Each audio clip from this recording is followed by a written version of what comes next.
Bonjour à tous. Dans cette vidéo, nous allons passer en revue le livre Plus malin que le diable. Le livre a été écrit par Napoléon Hill, qui a aussi écrit le célèbre Penser et devenir riche. Un livre qui a été considéré comme l'un des meilleurs livres d'auto-assistance depuis plus de 50 ans. Dans cette vidéo, vous apprenez pourquoi il est difficile pour vous de trouver votre passion, comment éviter d'être un dériveur. Comme dit le diable, les gens qui ne connaissent pas leur but et les 7 traits spécifiques à rechercher pour un succès mental, physique et financier. La plus grande partie du livre est faite d'une interview entre Napoléon Hill et le diable. Mais le premier chapitre explique comment Napoléon Hill a appris à avoir du succès et pourquoi il est accrédité pour écrire ou du moins pour avoir cette interview avec Andrew Carnegie qui lui a donné l'idée. Carnegie lui a donné l'idée d'interviewer toutes les personnes qui ont réussi dans le monde ainsi que celles qui ont échoué. Pour qu'il n'ait pas de préjugés et qu'il résume tout ce qu'il a appris, mais le vieil homme, Andrew, l'a averti que cela prendrait plus de 20 ans. Mais Napoléon l'a fait et a intégré. Il a mis tout ce qu'il a appris durant plusieurs années dans Penser et devenir riche et plus malin que le diable. En 1908, l'auteur du phénomène mondial qui est devenu Penser et devenir riche, Napoléon Hill, a interviewé l'homme le plus riche d'Amérique, Andrew Carnegie. Carnegie avait déjà vendu sa société de sidérurgie à JP Morgan à l'époque et avait ainsi amassé une fortune de quelque 370 milliards de dollars et plus selon les estimations modernes. C'est 3 fois plus que Jeff Bezos d'Amazon. Lorsque Hill a dit à Carnegie qu'il prévoyait d'entrer à la faculté de droit et interviewer des personnes qui réussissaient pour gagner de l'argent à côté, le magnat des affaires a fait une demande étrange. Pourquoi Hill ne pouvait-il pas simplement interviewer des gens à plein temps, à la fois les succès et les échecs? Carnegie était convaincu que les gens avaient besoin d'apprendre, non pas tant des livres, mais des autres qui avaient traversé l'école de la vie. Hill a pris le conseil à cœur. Finalement, il interviewait quelques 25 000 personnes normales et 500 valeurs extraordinaires. Penser et devenir riche a été un énorme succès, faisant de Napoléon Hill lui-même une figure plutôt célèbre. En 1938, un an après la sortie du livre, il se lance immédiatement à la création de son œuvre suivante. Malheureusement, son interview imaginaire avec la racine de tous les maux, plus malin que le diable, n'a jamais vu le jour. Sa femme l'a trouvé trop controversé à l'époque, c'est pourquoi il n'a été publié que 72 ans plus tard, en 2011. Voici 3 leçons tirées d'un livre fascinant et de l'un des premiers pionniers du développement personnel au monde. Pour mieux apprivoiser le livre, le diable divise les êtres humains en 2 camps, les dériveurs et les non-dériveurs. Le diable précise comment reconnaître un dériveur. La première chose que vous remarquerez chez un dériveur, c'est l'absence totale d'un but dans sa vie. Il brillera par son manque de confiance en lui. Il n'acceptera jamais rien qui requiert pensée et effort. Il dépense tout ce qu'il gagne, voire plus, s'il peut obtenir un crédit. Il sera malade ou souffrant pour des raisons réelles ou imaginaires, et il reviendra juré par le ciel s'il souffre de la moindre douleur. Il aura peu ou pas d'imagination.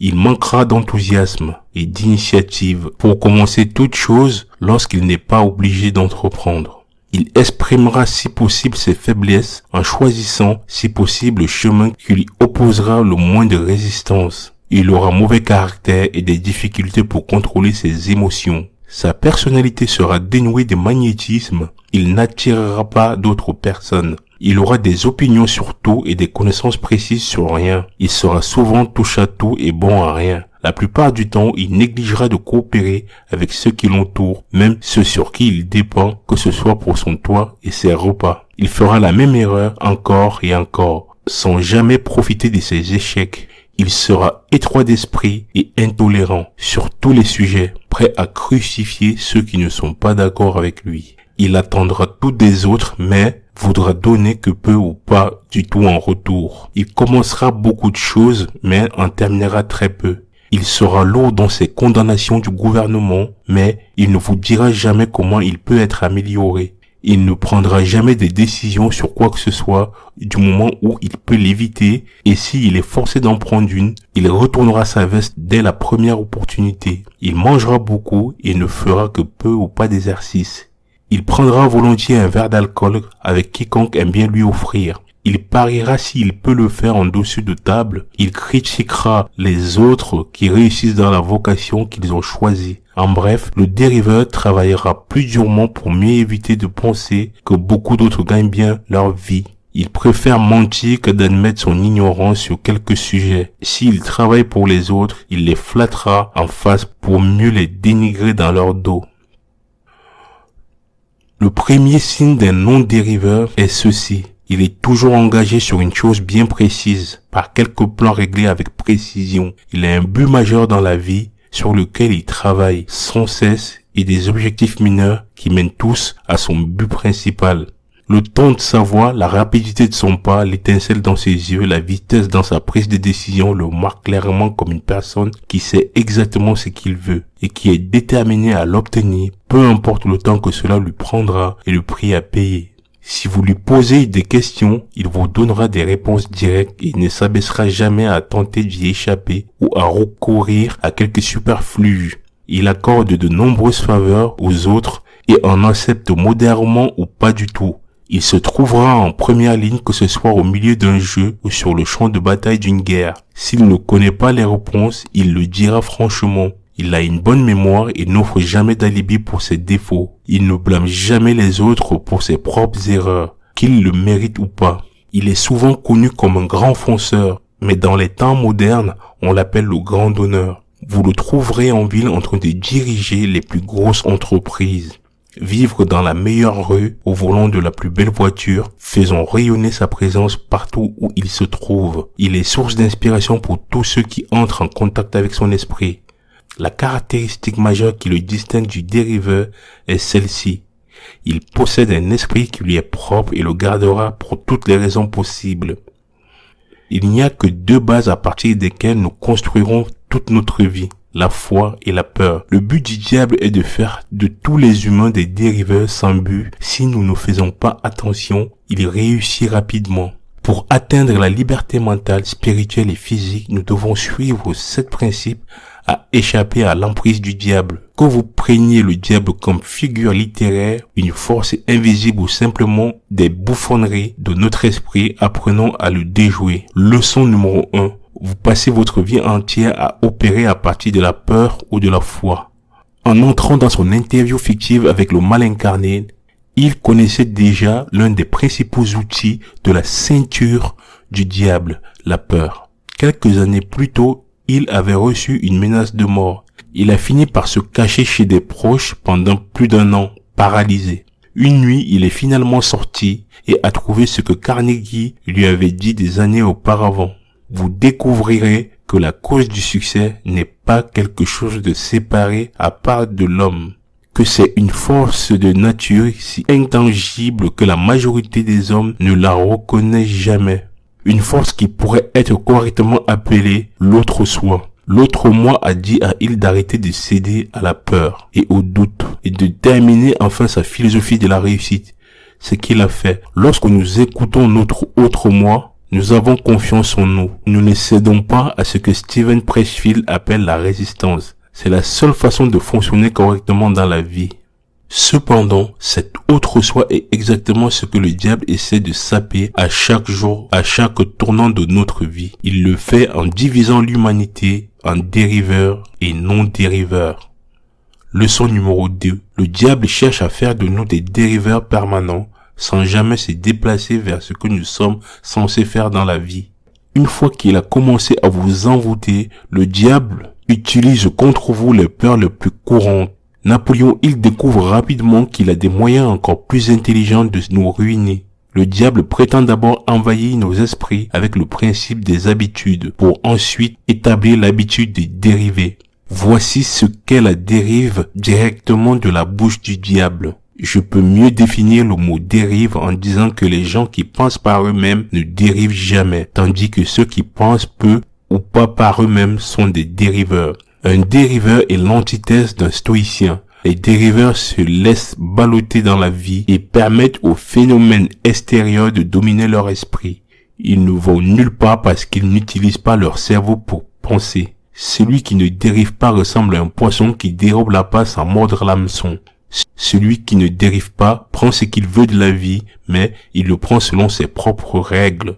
Celui qui dérive prend tout ce qu'il peut obtenir, mais il le prend selon les règles du diable. Dit d'une autre manière, celui qui dérive emprunte de l'argent à un vrai banquier lorsqu'il le souhaite et paye les intérêts. Celui qui dérive engage sa montre chez un prêteur sur gage et paie un taux d'intérêt suicidaire pour son crédit. Plus tard dans le livre, il explique comment la dérive se transforme finalement en un rythme hypnotique qui occupe les gens avec les futilités et avec le temps, la dérive devient permanente. Sauf si nous déjouons le diable. Leçon numéro 3. Il y a 7 principes qui nous aident à acquérir la liberté mentale, spirituelle et physique. Après avoir forcé le diable à révéler tous les sales tours de son livre, il commence enfin à demander au maître du mal comment nous pouvons combattre ces forces terribles. Il révèle 7 principes que les humains devraient suivre pour trouver la liberté dans tous les domaines de la vie. Principe numéro 1, la précision de l'objectif. Choisissez un but, une grande aspiration, un grand objectif et avancez-y sans relâche. Leçon numéro 2, la maîtrise de soi. La discipline égale la liberté. Si vous êtes guidé par des impulsions toute votre vie, vous n'irez nulle part comme un dériveur. Leçon numéro 3, apprendre de l'adversité. Les échecs ne sont pas des échecs. Que nous apprenions d'eux ou les laissons nous arrêter dépend de nous. Leçon numéro 4, l'influence de l'environnement. Avec qui tu traînes, ça compte. L'apparence de votre chambre est importante. Leçon numéro 5, le temps. Le temps peut rendre la dérive et la négativité permanente, mais cela peut aussi rendre la positivité et la sagesse permanente. Leçon numéro 6, l'harmonie. Pour que vous puissiez équilibrer les aspects mentaux, spirituels et physiques de votre vie, vous devez être l'acteur principal. Leçon numéro 7, attention. Agissez toujours, mais réfléchissez toujours avant d'agir. Les revers arrivent aux meilleurs d'entre nous, mais ces revers peuvent être rapidement transformés en décisions durables. Ne laissez pas le diable gagner. La vie est un jeu trop important pour que nous la perdions. Le diable précise que la nourriture et le sexe sont 2 appâts infaillibles, et grâce à ces 2 appâts, il peut prendre le contrôle de la majorité de ses victimes.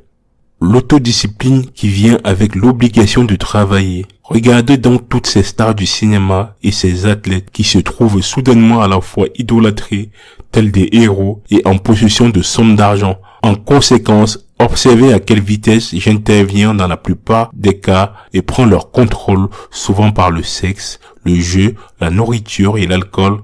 Grâce à ces appâts, je capture et je contrôle la plus grande et la majeure partie des gens aussitôt qu'ils ont de grosses sommes d'argent entre les mains. Le diable utilise les mêmes types de pots de vin que les individus utilisent quand ils se soudoient entre eux, c'est-à-dire les choses que les gens désirent le plus. Ces meilleurs pots de vin sont l'amour, la soif d'expression sexuelle, l'attrait de l'argent, l'appât du gain, l'obsession de la bonne affaire, le jeu, la vanité chez les femmes, l'égotisme chez l'homme, le désir de maîtriser les autres, le désir de poison, de narcotiques, le désir de l'expression individuelle. Par les mots et les actions, le désir d'imiter des autres et le désir de perpétuer la vie après la mort, le désir d'être un héros ou une héroïne, le désir de nourriture physique. J'espère que vous avez aimé cette vidéo. Partagez la vidéo à un de vos proches qui n'est pas encore plus malin que le diable. Laissez-nous un pouce bleu pour nous soutenir et abonnez-vous pour ne rien manquer de nos prochaines vidéos. Restez courageux.